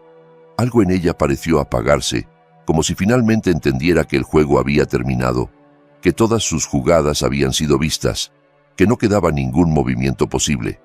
Lucas volvió al salón y se posicionó a mi lado, su pequeña mano encontrando la mía y agarrándola con fuerza. Habíamos sobrevivido, la trampa había funcionado, pero al ver a mi hijo derrumbado en aquella silla, con el rostro enterrado entre las manos, sentí un dolor distinto, un dolor que no tenía nada que ver con el veneno que había corrido por mis venas. Era el dolor de perder a un hijo, no por muerte, sino por decepción. El dolor de descubrir que la persona que criaste eligió la cobardía cuando más importaba. La justicia, cuando finalmente llegó, se movió con la lentitud de todas las instituciones, pero cuando alcanzó a Carolina, trituró absolutamente todo lo que había construido sobre mentiras. Esa misma tarde, 2 oficiales de policía se la llevaron esposada mientras ella gritaba que yo había manipulado a Lucas, que el niño estaba enfermo de la cabeza, que yo era un anciano senil que inventaba historias. Los agentes no respondieron a sus acusaciones.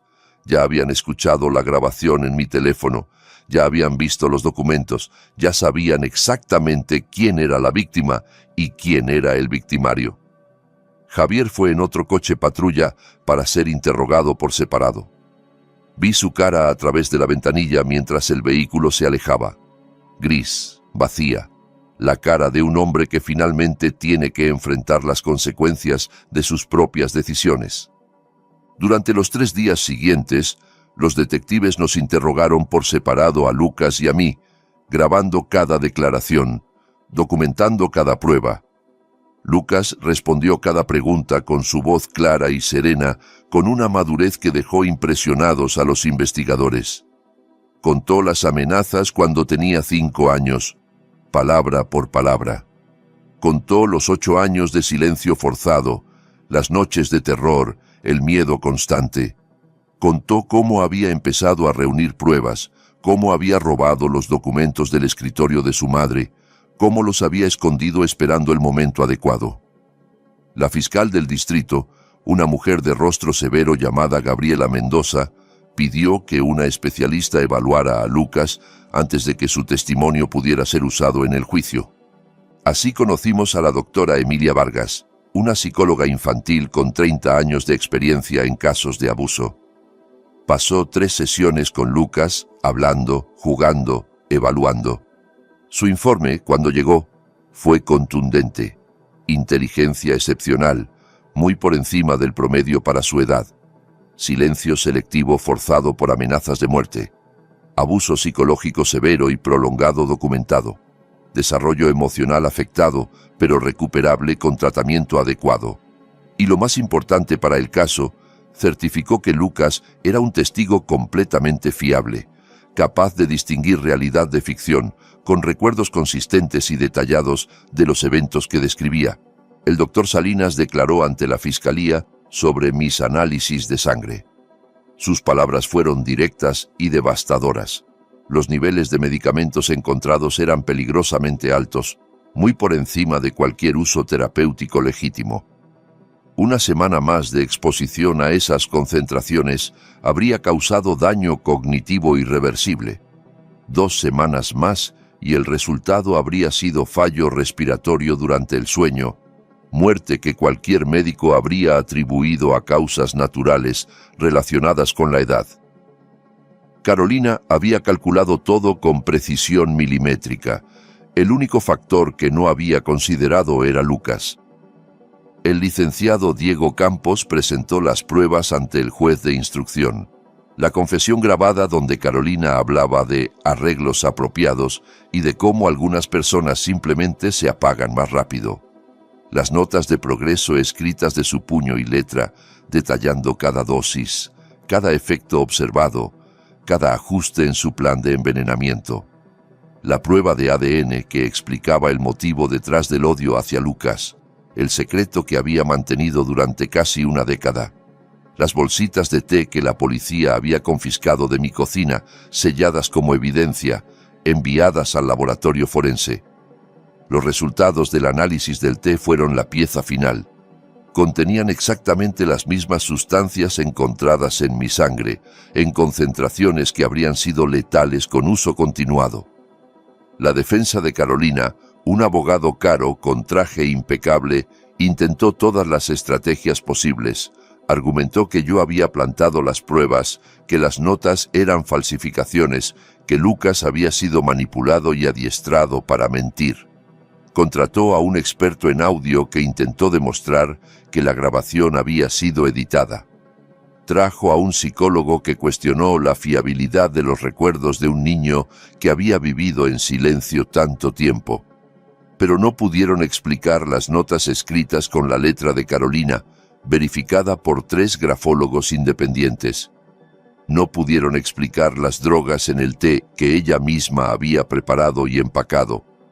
No pudieron explicar cómo un anciano senil había logrado orquestar una conspiración tan elaborada mientras supuestamente estaba confundido y desorientado.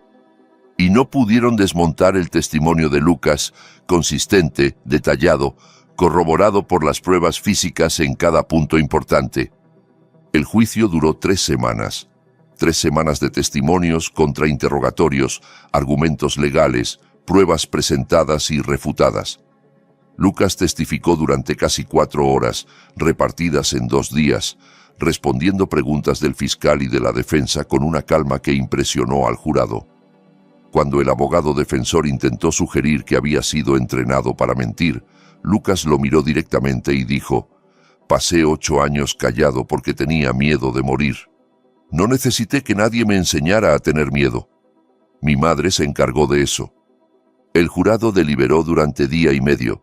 Cuando volvieron con el veredicto, la sala estaba en silencio total. Culpable de intento de homicidio en primer grado. Culpable de maltrato grave a persona mayor. Culpable de maltrato infantil con circunstancias agravantes. La jueza, una mujer de cabello gris y mirada penetrante, sentenció a Carolina a 15 años de prisión, sin posibilidad de libertad condicional durante los primeros 10. En su declaración final, dijo que en 30 años en el estrado nunca había visto un caso de crueldad tan calculada, tan prolongada, tan absolutamente carente de remordimiento. A Javier le impuso 5 años de libertad condicional y 200 horas de servicio comunitario. Había cooperado con la investigación desde el primer día. Había testificado contra su propia esposa.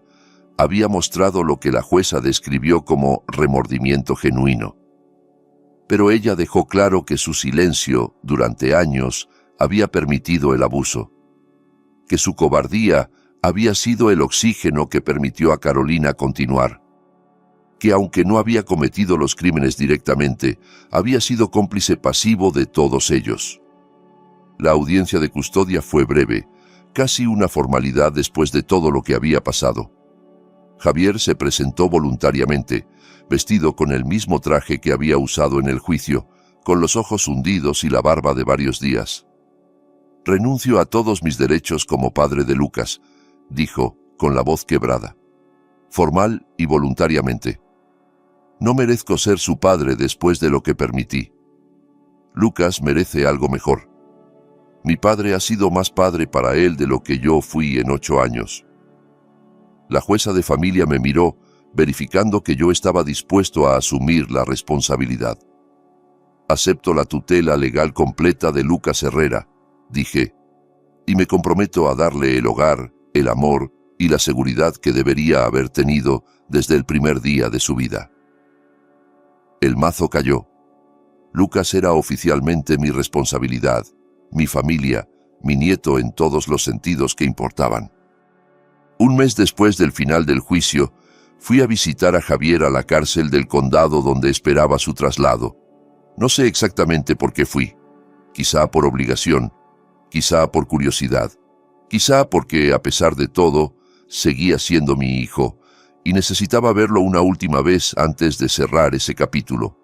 La sala de visitas olía a desinfectante y a desesperanza. Javier entró escoltado por un guardia, con el uniforme naranja que lo hacía parecer un extraño. Se sentó frente a mí, separados por una mesa de metal atornillada al suelo. «¿Cómo está él?», preguntó, sin preámbulos, sin saludos. ¿Cómo está Lucas? Hablando sin parar, respondí. No puede dejar de hablar.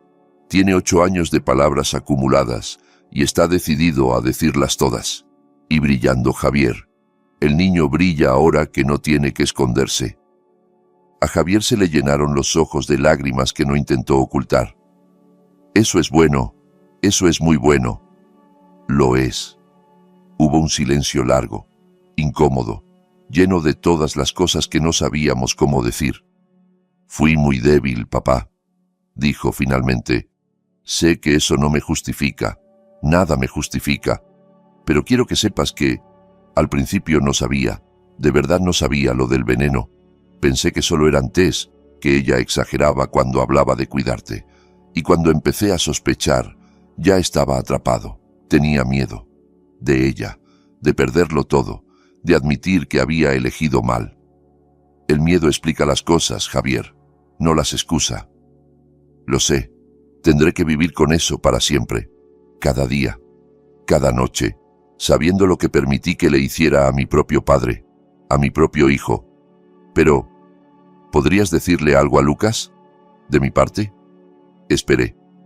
Dile que lo quiero, aunque le fallé, aunque no lo protegí cuando debía hacerlo. Dile que el error fue mío, no suyo, nunca suyo. Me quedé callado un momento largo, sopesando la petición. Se lo diré, respondí finalmente. Si él quiere perdonarte o no, es su decisión. Eso no me corresponde a mí, pero sí, se lo diré. Gracias, papá. Y gracias por ser fuerte cuando yo no supe serlo, por protegerlo cuando yo no tuve el valor. Me levanté de la silla. Adiós, Javier. Salí de la sala de visitas sin mirar atrás. No tenía intención de volver. 6 meses después del juicio, cuando la primavera empezaba a ceder paso al calor del verano, Lucas y yo habíamos construido algo que creí perdido para siempre cuando enterré a Teresa. Un hogar.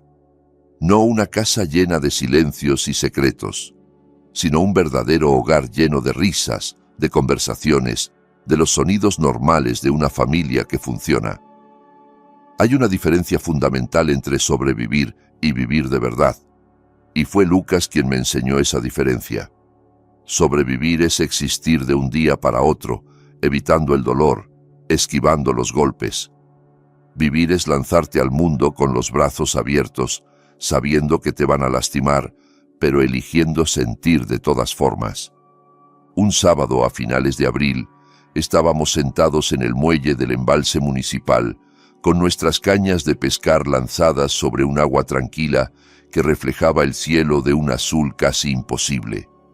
El sol de la mañana nos calentaba la espalda y el aire olía a pasto recién cortado, a tierra húmeda, a las posibilidades infinitas que trae la primavera.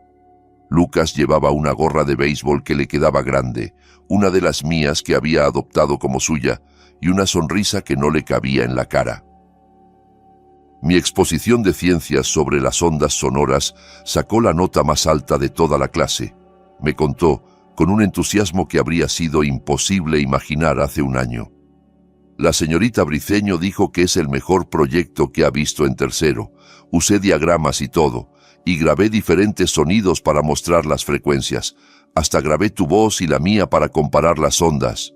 Sonreí, sintiendo ese orgullo cálido que solo los abuelos conocen. No me sorprende en lo más mínimo, soldado. Siempre supe que eras brillante. Solo necesitabas que alguien te dejara demostrarlo. La doctora Vargas dice que estoy progresando muy bien en la terapia, añadió, enrollando un poco el sedal que se había aflojado. Dice que mis mecanismos de adaptación son muy avanzados para mi edad. No sé exactamente qué significa eso, pero sonaba bien. Significa que eres fuerte, que supiste encontrar formas de sobrevivir en una situación que habría destruido a la mayoría de los adultos. La doctora también cree que podría saltar directamente a cuarto el próximo año, dijo, mirándome con ojos llenos de esperanza. Dice que mi nivel de lectura y matemáticas está muy por encima de mi grado. ¿Tú qué opinas? Opino que tu abuela Teresa habría estado orgullosísima de ti, dije, con la voz un poco ronca por la emoción. más orgullosa de lo que las palabras pueden expresar. Siempre supo que había algo especial en ti. Me lo dijo muchas veces. Ese niño entiende todo, Ramón. Solo está esperando el momento adecuado para mostrarlo. Nos quedamos en silencio un rato, escuchando el canto de los pájaros en los árboles cercanos, el chapoteo ocasional de algún pez subiendo a la superficie, el viento suave entre los juncos. Era el tipo de silencio que ya no me asustaba, un silencio lleno de paz en lugar de secretos. «Abuelo», dijo Lucas después de un momento con voz más suave, «¿piensas alguna vez en mi padre biológico? El de verdad, quiero decir, el de la prueba de ADN». No vacilé ni un segundo en mi respuesta. «No, porque ahora mismo estoy mirando a mi nieto, al único que me importa. Pero no compartimos sangre», insistió, y pude ver que era algo que todavía le preocupaba, una herida que aún estaba sanando. «No soy un Herrera de verdad. No técnicamente». Me giré para mirarlo de frente, asegurándome de que viera mis ojos, de que supiera que cada palabra era absolutamente en serio. «Compartimos algo muchísimo más fuerte que la sangre, Lucas. La sangre es un accidente biológico, algo que pasa sin que nadie lo elija, sin que nadie lo gane. La familia de verdad es la gente por la que estás dispuesto a pelear, la gente que pelea por ti. Tú y yo peleamos juntos cuando todo estaba en nuestra contra. Ganamos una batalla que parecía imposible. Eso nos hace familia en el sentido más profundo y más verdadero de la palabra». Lucas se quedó pensativo, procesando lo que había dicho. «¿Entonces puedo seguir siendo un Herrera? ¿Legalmente y todo?» Puse mi mano sobre su hombro. «Hijo, tú te ganaste ese apellido, no lo heredaste, lo conquistaste. Mostraste más coraje, más honor y más lealtad que muchos soldados con los que serví en Vietnam. Hombres adultos, entrenados para la guerra, que no habrían tenido las agallas de hacer lo que tú hiciste. Eres un Herrera porque te comportaste como un Herrera cuando más importaba, cuando la situación era más oscura, cuando nadie más podía ayudar». Sus ojos se iluminaron con esa luz que todavía me sorprende cada vez que la veo. «¿Sabes qué quiero ser cuando sea grande?», preguntó. «Lo decidí hace poco». «Cuéntame». «Quiero ser como la doctora Vargas», dijo con una convicción que no correspondía a su edad. «Quiero ser psicólogo. Quiero ayudar a otros niños que no hablan porque tienen miedo. Niños como yo fui, porque yo sé lo que se siente. Sé lo que es estar atrapado en tu propia cabeza sin poder decir nada, y quiero ayudarlos a encontrar su voz, como la doctora me ayudó a mí». Se me cerró la garganta. Tuve que parpadear varias veces para contener las lágrimas. «Vas a hacer cosas extraordinarias, Lucas», dije, con la voz un poco quebrada. «Vas a ayudar a mucha gente, y vas a entenderlos de una forma que nadie más puede, porque viviste lo que ellos viven. Eso te hace único». «¿De verdad crees que puedo?», preguntó, con esa vulnerabilidad que todavía asomaba a veces bajo su nueva confianza. «Sobreviviste 8 años en silencio y salvaste 2 vidas cuando tenías 8 años», respondí. «Puedes hacer absolutamente todo lo que te propongas». De repente, la caña de Lucas se dobló con fuerza, el sedal tensándose. «¡Tengo algo!», gritó, saltando de su asiento en el muelle. «¡Abuelo, tengo algo grande!». Me puse de pie y me posicioné detrás de él, mis manos guiando las suyas en el mango de la caña. «Con calma, soldado. No tires demasiado fuerte o romperás el sedal. Deja que se canse un poco. Siente su movimiento. Cuando deje de pelear tanto, entonces lo traemos». Trabajamos juntos durante varios minutos, dejando que el pez corriera cuando tiraba, recogiendo sedal cuando se cansaba. Era una danza antigua, un ritual que los abuelos han enseñado a sus nietos desde que existen los ríos y los anzuelos. Finalmente, con un último tirón coordinado, un pez plateado salió del agua brillando bajo el sol, sacudiéndose con fuerza pero ya vencido. Lucas soltó una carcajada pura, un sonido de alegría sin complicaciones que nunca volvería a dar por sentado. Cada risa suya era un milagro para mí. una prueba de que habíamos ganado algo más que un juicio. Habíamos ganado su futuro. ¡Es enorme!, exclamó, sosteniendo el pez con cuidado mientras yo sacaba el anzuelo. ¡Mira qué grande! Buen trabajo, soldado. Tu primer pez de verdad. Lo ayudé a devolver el pez al agua, sosteniéndolo suavemente en la superficie hasta que recuperó fuerzas, hasta que sus agallas se movieron con ritmo constante. Luego lo soltamos y lo vimos nadar de vuelta hacia las profundidades, un destello plateado que desapareció en el azul verdoso del embalse. «Abuelo», preguntó Lucas mientras volvíamos a preparar las cañas, «¿crees que papá vendrá a verme algún día? Cuando salga de la cárcel, quiero decir. ¿Crees que querrá ser parte de mi vida otra vez?» Pensé cuidadosamente la respuesta. Lucas merecía honestidad, no falsas esperanzas ni tampoco amargura. «No lo sé, hijo. Tu padre está enfrentándose a su propia culpa ahora mismo. Tiene que hacer las paces consigo mismo antes de poder hacer las paces con nadie más. Eso toma tiempo, a veces toda una vida. Pero lo que sí sé es que nosotros estamos bien, mejor que bien. Estamos exactamente donde debemos estar». Lucas asintió, aceptando la respuesta con esa madurez que a veces me hacía olvidar que solo tenía 9 años. «Sí», dijo, simple convencido. «Estamos bien». El sol subió un poco más en el cielo, calentando nuestras caras. Una brisa suave rizaba la superficie del agua, creando patrones de luz que bailaban como diamantes líquidos. Lucas empezó a tararear bajito mientras miraba su flotador, una canción que había aprendido en la escuela, ese mismo niño al que le habían robado 8 años de voz. El ejército me enseñó el significado del deber y el sacrificio. Mi hijo Javier me mostró la cara amarga de la decepción y la cobardía. Pero Lucas, mi nieto que no lleva mi sangre pero lleva mi apellido, me enseñó el verdadero significado de la familia. No quien comparte tu ADN, sino quien comparte tus batallas. No quien nace en tu árbol genealógico, sino quien elige quedarse cuando el árbol amenaza con caer. Hace 2 semanas, durante una de sus sesiones semanales, Lucas le contó a la doctora Vargas su plan de convertirse en psicólogo. Le dijo que quería especializarse en niños traumatizados, en niños que han perdido la voz por el miedo. La doctora me llamó después para contármelo. Su voz temblaba un poco cuando habló. Me dijo que en 30 años de carrera nunca había visto un caso de resiliencia tan extraordinario. Me dijo que la empatía de Lucas, su capacidad de entender el dolor ajeno, su intuición para leer las emociones de otros, son excepcionales. Me dijo que el trauma, cuando se sobrevive y se procesa, puede convertirse en la mayor fortaleza de una persona, que las heridas, cuando sanan, dejan cicatrices que son más fuertes que la piel original. Javier envió una carta desde la cárcel hace 3 semanas. Un sobre blanco con su nombre en el remitente, dirigido a Lucas. No la he abierto.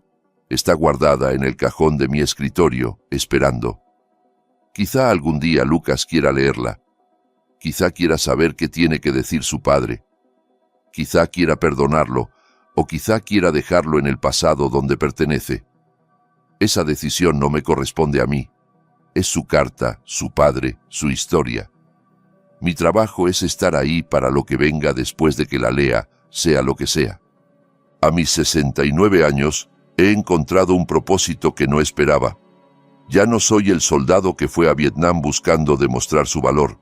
Ya no soy el padre decepcionado que vio a su hijo elegir mal una y otra vez.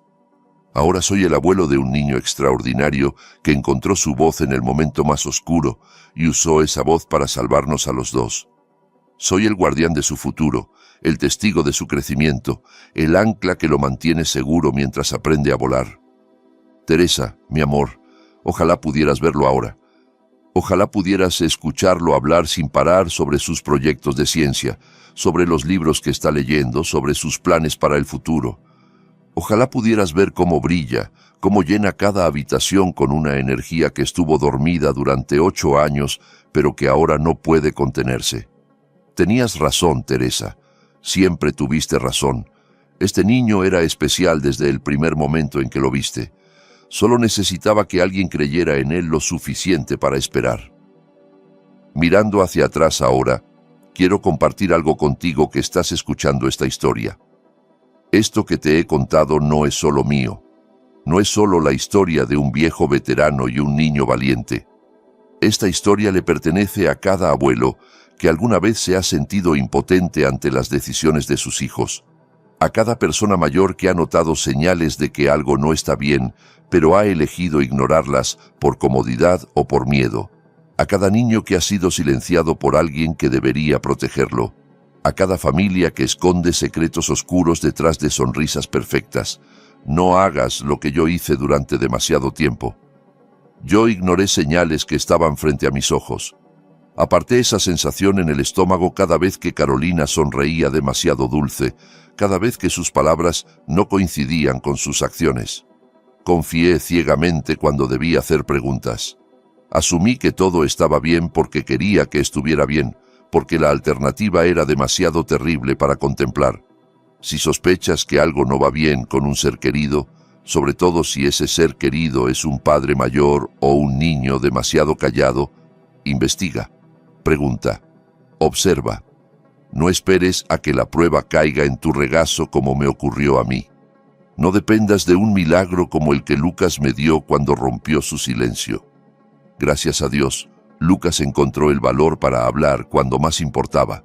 Gracias a Dios, yo todavía tenía la lucidez suficiente para escucharlo, para creerle, para actuar. Y gracias a que nos tuvimos el uno al otro cuando todo a nuestro alrededor se derrumbaba, hoy puedo contarte esta historia. Una historia de traición, sí, pero también una historia de redención, de coraje, de amor más fuerte que la sangre. La lección que aprendimos Lucas y yo es tan sencilla que duele y tan dura que cambia para siempre a quien la aprende. La familia no tiene nada que ver con el ADN. La familia no se define por pruebas de laboratorio ni por árboles genealógicos. La familia se define por quién se queda a tu lado cuando llega la batalla. Por quién pelea contigo cuando las probabilidades están en tu contra. Por quién te sostiene cuando no puedes sostenerte solo. La sangre puede unir por accidente, pero el amor y el honor unen por elección. Y las uniones por elección son siempre más fuertes. Lucas y yo elegimos ser familia cuando todo conspiraba para separarnos. Elegimos confiar el uno en el otro cuando la confianza era lo único que teníamos. Elegimos pelear juntos cuando habría sido más fácil rendirse. Y por eso, por esa elección hecha en el momento más oscuro, hoy somos inquebrantables. Si estás criando a un nieto que no esperabas criar, si estás cuidando de un padre mayor que ya no puede cuidarse solo, si estás intentando mantener a tu familia unida cuando parece que todo se desmorona, quiero que sepas algo importante. No estás solo. Hay miles, millones de personas peleando la misma batalla que tú. Estas historias importan. Las historias de abuelos que se convierten en padres a los 60 años. Las historias de niños que encuentran su voz después de años de silencio. Las historias reales de familias que se rompen y se reconstruyen de formas que nadie esperaba. Estas historias salvan vidas, porque le recuerdan a la gente que es posible sobrevivir, que es posible no solo sobrevivir, sino vivir de verdad. Lucas y yo somos prueba viviente de que el coraje y la verdad pueden derrotar incluso la mentira más oscura, incluso el plan más calculado, incluso la traición más profunda. Somos prueba de que nunca es demasiado tarde para pelear por los que amas. Y somos prueba de que la familia que eliges puede ser más fuerte que cualquier familia que te asigna el destino. Ahora quiero preguntarte algo, a ti que has llegado hasta el final de esta historia. ¿Alguna vez has sospechado que algo iba mal y te quedaste en silencio? ¿Alguna vez ignoraste esa sensación en el estómago que te decía que algo no estaba bien? ¿Qué habrías hecho en mi lugar? Déjamelo en los comentarios. Quiero leer tu experiencia, tu historia, tus propias batallas. Porque cada historia compartida es una lección para alguien más. Cada experiencia contada puede ser la chispa que necesita otra persona para actuar. Y si esta historia tocó tu corazón, si te hizo pensar en tu propia familia, en tus propios silencios, en las señales que quizá estás ignorando, te pido que la compartas. Suscríbete para no perderte la próxima historia.